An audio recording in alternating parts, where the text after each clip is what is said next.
back in 2005, we had a very close friend of ours lose their son at 17 months old due to a very rare form of cancer. And we were very close to that family, and we wanted to do something really special and unique for them in remembrance of their son. And their son's name was William Kiefer.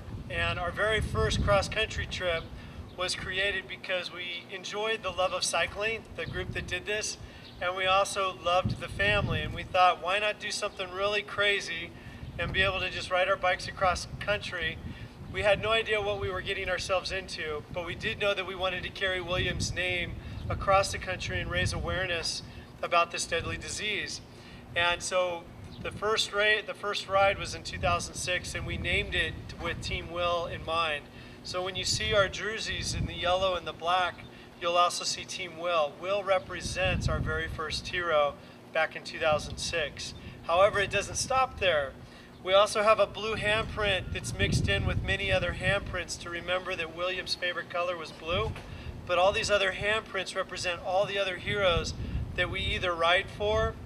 Many of the riders carry badges of heroes that they ride for and they communicate with and they keep in touch with.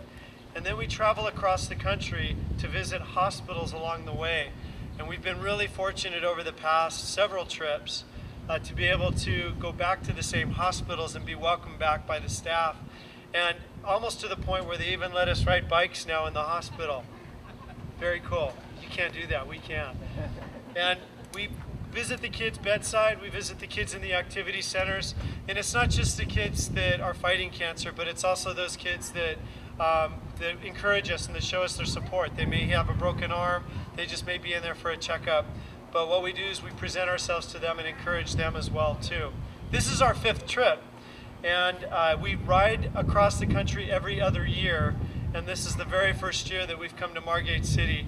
And I have to say that we're really fortunate and we're really blessed that this community, thanks to Joy and your mayor and even the media that have welcomed us here, because this is why we want to do what we're doing.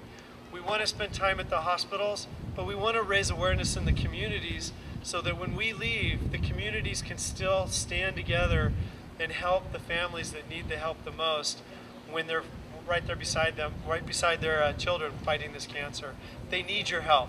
And we take time, we spend time, we have fun with them, and we encourage them, we bring some hope, but we know that we're going to be going home again, and we'll be doing the same when we get back to our homes as well.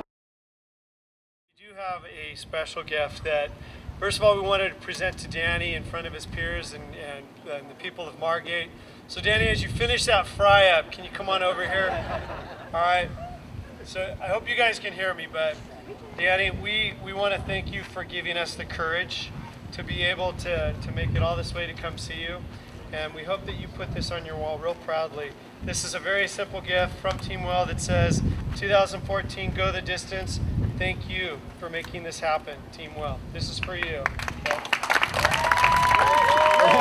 Hi folks, I'm Eddie Davis from WFPG Radio, Light Rock 96.9, and it's my pleasure to come up to talk on behalf of Dan and Danny Feltwell. What a fine choice by Team Will and by the city of Margate to honor Danny Feltwell on a bike ride devoted to raising public awareness and funds for childhood cancer research. Danny's struggle with childhood cancer has been a long, painful journey, but it's also as beautiful a story of a father's love for his son as you will ever encounter. The Feltwell men are a pair of fighters. Dan Feltwell has been fighting for his son since birth, first for custody and then quite literally for his son's life. And Danny Feltwell has been struggling with illness for just about all of his young life. He dealt with repeated infections so severe they caused a 40% hearing loss. He had a collapsed lung. He had to be airlifted to AI DuPont Hospital, where he went through 9 days of testing to be diagnosed with T-cell lymphoblastic lymphoma. At age 2, Danny began a long and grueling chemotherapy treatment, and he spent the better part of the next 30 months receiving treatment at DuPont, at one point not leaving the hospital for 8 months, only to come home and have to return 3 weeks later for an extended stay. Danny had an extremely difficult time with his chemotherapy treatment, which isn't unusual for children. He was hospitalized frequently because of severe side effects. His colon and his intestinal tract became paralyzed, and until recently, he couldn't digest solid foods. Now, the French fries prove he's doing pretty well in that regard. But quite literally, his treatment was killing him. Like most people, I didn't realize that the drugs we give our children fighting cancer are old, outdated, and very toxic. They're chemotherapies that were created for adults.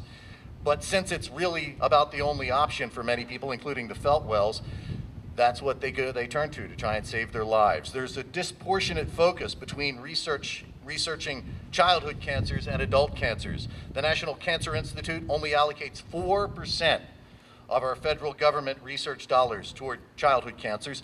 There are 12 major types of childhood cancer, which together have about 100 subtypes of cancer. Quite simply, there just isn't a big enough payday in it for the drug companies to dedicate the research to pediatric cancer medicines that there are to forms of adult cancer. But this bottom line dollar approach to cancer research is shameful. The youngest and those with the most to give and the most to live for end up with the least hope. It must change. And I know this because Dan Feltwell taught me. Dan became something of a lay expert in the subject of pediatric cancer and its treatment. He took a leave, as he said, when Danny was diagnosed, and he accompanied him every step of the way, transporting him and staying with him there at DuPont all that time when Danny was sick or receiving treatment. Dan wanted me to thank Danny's grandparents and his family today for all of their help, which has been substantial, and it's well deserved. But Dan also needs to be recognized because he has worked tirelessly as an advocate for his boy. His passion and his dedication for his son are really amazing. It's just an honor to know him.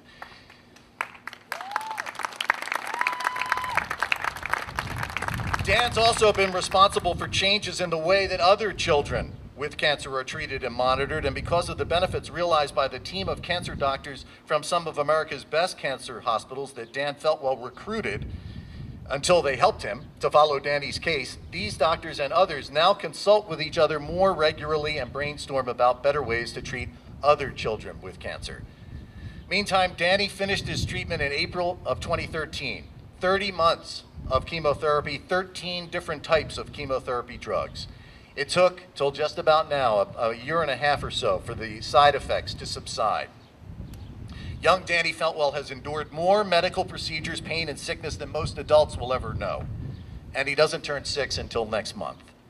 He deserves to be honored here today, and he's thrilled with the excitement the whole family is of the day. But an even bigger reason for excitement and happiness for the Feltwells came yesterday when Danny's blood test came back perfect and his cancer is in complete remission.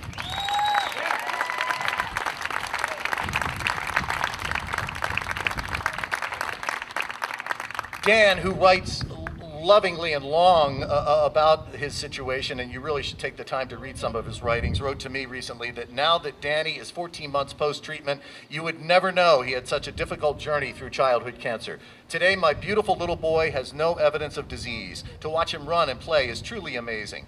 We are blessed, but we continue to fight childhood cancers in any way we can. So we support our reputable child cancer foundations and help spread awareness of the leading cause of death in our children in America by disease. Danny played on his first soccer team this year and recently finished his first year of T-ball here in Margate. And last week, Danny graduated from kindergarten at the Ross Elementary School.